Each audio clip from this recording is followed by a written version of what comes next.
আপনার অনেক অভাব, অনেক কিছু দরকার, কারো কাছে চাইবার দরকার নেই। চান তার কাছে যে আপনাকে সৃষ্টি করেছেন, আপনার কাছের মানুষ হোক বা আপনার প্রিয়জনই হোক। আজ দিবে, কাল কিন্তু খোটা দিবে। একমাত্র মহান আল্লাহ পাক, যিনি আপনাকে সৃষ্টি করেছেন, যিনি আপনাকে অনেক ভালোবাসেন, চাইলে তার কাছেই চান। কোনো দিন প্রতিদানও দিতে হবে না, আপনাকে খোটাও দেবে না। আসসালামু আলাইকুম, কেমন আছেন সবাই? আলহামদুলিল্লাহ, আমি ভালো আছি। দেখতে দেখতে আমাদের মাহে রমজান কিন্তু চলে যাচ্ছে। তো আপনারা যারা সবসময় আমার ভিডিও দেখেন তারা কিন্তু জানেন, রমজানের প্রায় অনেক দিন আগে আমি অ্যাকোয়ারিয়ামটা পরিষ্কার করেছিলাম। তো আজকে দেখলাম হঠাৎ করে আমার প্রাণপ্রিয় মাছটা মরে গিয়েছে। তো আসলে অনেক দিন মাছ থাকার পর যদি দুই একটা মাছ মরে যায়, এত খারাপ লাগে, সেটা আমি কাউকে বোঝাতে পারবো না। যারা মাছ পালেন, পশু পাখি পালেন, তারাই আমার কষ্টটা বুঝতে পারবেন। তো আসলে এবার পানিতে এত পরিমাণ আয়রন, কি বলবো। আমি কিন্তু 1.5-2 মাস পর পর অ্যাকোয়ারিয়ামটা পরিষ্কার করি। তো এবার দেখেন, রমজান কিন্তু 1 মাসও হয়নি, প্রায় হয়ে আসছে, কিন্তু 1.5 মাস তো দূরের কথা। প্রতিটা পাথর এত কালো হয়েছে। আমার ছেলে প্রতিদিনে আমাকে বলতেছে যে মা, অ্যাকোয়ারিয়ামটা পরিষ্কার করো। তো রোজা রেখে ভালো লাগে না, এই জন্যেই আমি রোজার আগে অ্যাকোয়ারিয়ামটা পরিষ্কার করেছি, যে 1 মাস আর হাত দিতে হবে না। তো কি আর করার, যেটা জীবন থেকে চলে যাবে সেটা আসলে ধরে রাখতে পারবো না। তো ছেলেকে নিয়ে আমি অ্যাকোয়ারিয়ামটা পরিষ্কার করেছি। আপনাদের ভাইয়া গিয়েছিল কলিজা আনতে। তো দেখেন, বিশাল বড় কলিজা নিয়ে এসেছে। তো কলিজা এনেছে, সাথে কিছু গোশও এনেছে। তো আমি আজকে কলিজা রান্না করব। তো আমার নিশামণি পোলাও খেতে খুব পছন্দ করে। তো আপনাদের ভাইয়া বলতেছে পোলাও একটু করে ফেলো কলিজার সাথে। তো এই কলিজা কাটতে কিন্তু আমার অনেক সময় লাগে, কেননা এটাকে ছোট ছোট করে কাটতে হয়। আমাদের বাসায় আমরা যেভাবে ছোট ছোট করে রান্না করি আর কি। তো রসুন, পেঁয়াজ সেগুলো আনা হয়েছে।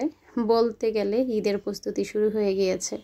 টুকটাক আজকে কিছু মশলার বাজার করা হয়েছে, সেগুলো শেয়ার করিনি। তো এই তো পুরা কলিজাটা আমি কেটে নিয়েছি, যেগুলো ফ্রিজে রেখেছি, আর বাকিটুকু এই তো এখানে রান্না করব। কালকের কিছু বেসন ডাল রয়ে গিয়েছে, সেগুলা ফ্রিজ থেকে আগে আগে নামিয়ে রেখেছি। আর এই তো এখানে কলিজাটা পরিষ্কার করার জন্য এখানে একটু গরম পানি দিয়ে দিলাম। তো কলিজা অবশ্যই সবসময় গরম পানি দিয়ে ধুয়ে নেবেন, কলিজার আস্তে একটা গন্ধ থাকে, সেটা দূর হয়ে যায়। রমজানের আগে আমি সব কাজ করে নিলেও আমার ফ্রিজটা কিন্তু আমি পরিষ্কার করতে পারিনি। শীত চলে গিয়েছে, তখনও কিন্তু ফ্রিজ পরিষ্কার করা হয়নি। অনেক আপুরা কিন্তু শীতের আগেই ফ্রিজ পরিষ্কার করেছেন। তো কিছু করার নেই, এই রোজা রেখে আমি দেখেন অ্যাকোয়ারিয়ামের পাশাপাশি আজকে ফ্রিজও পরিষ্কার করেছি, মানে অনেক কাজ করেছি। যেহেতু ঈদ সামনে, আর একটু চকচকে ঝকঝকে দরকার, এই আর কি। তবে কি বলবো আপনাদেরকে, ফ্রিজটা পরিষ্কার করার পর আমার এত শান্তি লেগেছে। আমার ফ্রিজটা এত পরিমাণ ময়লা হয়েছিল, মানে পুরো ক্লিন হয়ে গিয়েছে। তো ঘরদোর পরিষ্কার করা, সব কিছু ধোয়া মোছা করা যতই রমজানের আগে করি, যেহেতু ঈদটা বাসাই হবে, তো ঈদের প্রস্তুতিও আমেজ শুরু হয়ে গিয়েছে। তো আলহামদুলিল্লাহ টুকিটাকি করে গুছাচ্ছি। আর যখন চকচকে ঝকচকে থাকে তখন কিন্তু সবই ভালো লাগে আর কি। আমার অনেক আপুরা ঈদে বাড়িতে চলে গিয়েছেন, অনেকেই বাসায় আছেন। সবার প্রতি আমার অন্তরের অন্তঃস্থল থেকে অনেক অনেক দোয়া এবং ভালোবাসা, এবং সবাইকে জানাচ্ছি ঈদের অগ্রিম শুভেচ্ছা। যে আপুরা গ্রামে গিয়েছেন, সে আপুরা আসলে অনেকেই কমিউনিটি পোস্টে লিখতেছেন ভিডিও আপলোড করতে পারতেছেন না, কারো ভিডিও দেখতে পারতেছেন না। তো কেউ যদি আমার ভিডিওটা একটু কষ্ট করেও দেখেন এবং শুনতেছেন আমাকে, তাদের নিকট আমি বলতেছি, আপু তোমরা গ্রামে গিয়েছো, ভিডিও নিয়ে এত দৌড়ঝাঁপ করে লাভ নেই।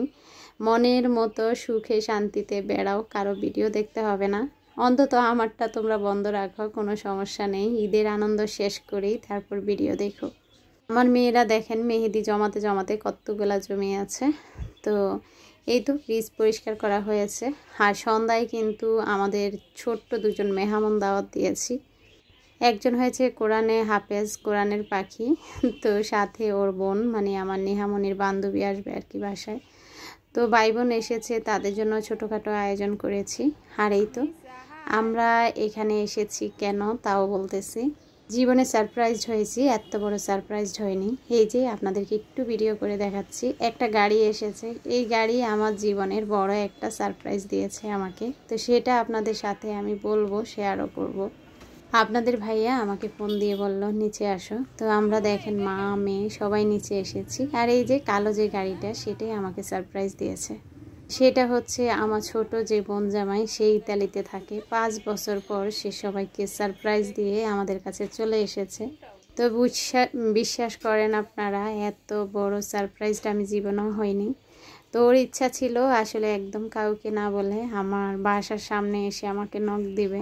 তো এত বড় সারপ্রাইজ হলে হয়তো আমি এটা মেনে নিতে পারতাম না। কি বলতাম, মানে হার্ট অ্যাটাক করতাম, যেতটুকু সারপ্রাইজড হয়েছি সেটাই অনেক কিছু। তো এখানে আমি একটা মজার হালুয়া রান্না করেছি, মানে হালুয়া করেছি, সেটার ভিডিও করা হয়নি। ইফতার ভাজা হচ্ছে আর আমার মেয়েরা একটু একটু করে গুছাচ্ছে আর কি, যেহেতু 2 জন অতিরিক্ত মেহমান আছে বাসায়। তো এই তো ডাইনিংয়ে এনে ওরা 2-1টা করে করে প্লেট সাজাচ্ছিল। তো আলহামদুলিল্লাহ অনেক কিছু আয়োজন করা হয়েছিল, কিন্তু লাস্টে সব কিছু আর মানে ভিডিও করা হয়নি, এত তাড়াহুড়া ছিল। তো আমি আপনাদেরকে দেখাচ্ছি।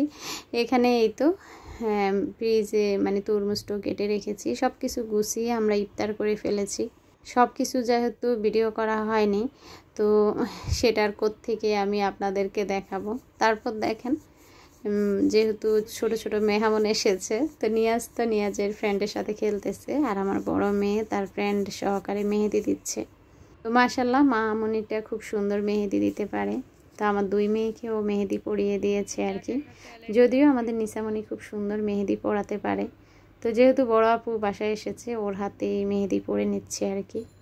তো দেখেন ঈদের কিন্তু এখনও 2-3 দিন বাকি, আর আমার মেয়েদের কিন্তু ঈদ শুরু হয়ে গিয়েছে। আর আমি মনে করি হাতে মেহেদি পরা মানে ঈদ শুরু হয়ে যাওয়া। আর হাতে মেহেদি পরলে আমার কাছে খুবই ঈদ মনে হয় আর কি, যদিও আমি সুযোগ পাই না মেহেদি পরার। তো কমেন্টস করে সবাই জানাবেন মেহেদির ডিজাইনটা কেমন হয়েছে। আমি একটু আপনাদের সঙ্গে শেয়ার করার জন্য মেয়ের হাতটা ভিডিও করে নিলাম। যারা যারা গ্রামে গিয়েছেন এবং আমার ভিডিওটা এই মুহূর্তে দেখতেছেন, সেই আপুদের কাছে আমার অনুরোধ, গ্রামে কেমন গরম লাগে অবশ্যই জানাবেন। ঢাকা শহরে কিন্তু ভালোই গরম পড়তেছে। আর দেখেন আপনাদের ভাইয়া কিন্তু আমার জন্য কিউট কিউট মেহমান এনেছে অনেক আগে, ওরা আরও ছোট ছিল। আমার মনে নেই কোনো ভিডিওতে আমি শেয়ার করেছি কিনা, মনে হয় না শেয়ার করেছি। আজ কেন জানি মনে হলো ওদেরকে একটু ভিডিও করি। তো ওদের কিন্তু আমি খুব সুন্দর নাম রেখেছি। এই যে আমার সামনে হয়েছে চন্দা, আর এই তো মানে হোয়াইট কালার যেটা সেটা হয়েছে চম্পা, আর যেটা কালো সেটা হয়েছে বেবি। তো চন্দা, চম্পা, বেবি রেখেছি আমি ওদের নাম। তো দোয়া করবেন আমাদের 3 মেহমান যেন আল্লাহ বাঁচিয়ে রাখে। আর বড়জন যে আদুরি, সে কিন্তু অনেক বড় হয়েছে মাশাল্লাহ, হয়তো ডিম দিবে, পরবর্তী ভিডিওতে আপনাদেরকে দেখানোর চেষ্টা করব। আর রাতের জন্য এখানে আমি এই তো কলিজা ভুনা করেছি, সাথে একটা আলু দিয়েছি ছোট ছোট করে, আর রান্না করেছি সাদা পোলাও, সেটাও আপনাদেরকে দেখিয়ে দিচ্ছি। তো রোজা রেখে আসলে পোলাও খেতে কিন্তু কষ্ট হয়, প্রচুর পানি খেতে হয়। তো কিছু করার নেই, আমার পরিবার হচ্ছে পোলাও খেকেও পরিবার বলতে পারেন। গরম শীত ঠান্ডা সব কিছুতেই তারা পোলাও খেতে ভালোবাসে। তো এই তো আমি এখানে কিছু পোলাও রান্না করেছি। তো এটা আমার পোলাও রান্না শেষ, আমি এটা দমে দিয়ে রেখেছি। এখন কিছু বেরেস্তা ছিটিয়ে দিচ্ছি, আর সাথে শশা ছিল না বাসায়। তো আপনাদের ভাইয়া বারবার বলছিল আমি যে শশা নিয়ে আসি ইফতারের আগে, তো আমি বলছি লাগবে না। এখানে আমি টমেটো সালাদ করে নিয়েছি, তো সেটাও দেখিয়ে দিচ্ছি আপনাদেরকে। এখানে আমি কিন্তু মরিচ দিয়েছি, তা আমার কাছে সব সময় পোলাও রান্না করলে পরে 2-3টা মরিচ হালকা একটু সেদ্ধ হয়, সেটা খেতে ভালো লাগে, তার জন্য কিছু মরিচ দিয়ে দিলাম। আর এই তো এখানে সালাদ রেডি করেছি, কিছু পেঁয়াজ কেটেছি, আর হয়েছে টমেটো, সাথে একটু সরিষার তেল দেব। তো এখন আমি লবণ দিয়ে মেখে নিচ্ছি। জানি না এই পর্যন্ত ধৈর্য ধরে কে আমার ভিডিও দেখতেছেন। সবাই ভালো থাকবেন, সুস্থ থাকবেন। আজকের মতো বিদায় নিচ্ছি। আল্লাহ হাফিজ, আসসালামু আলাইকুম।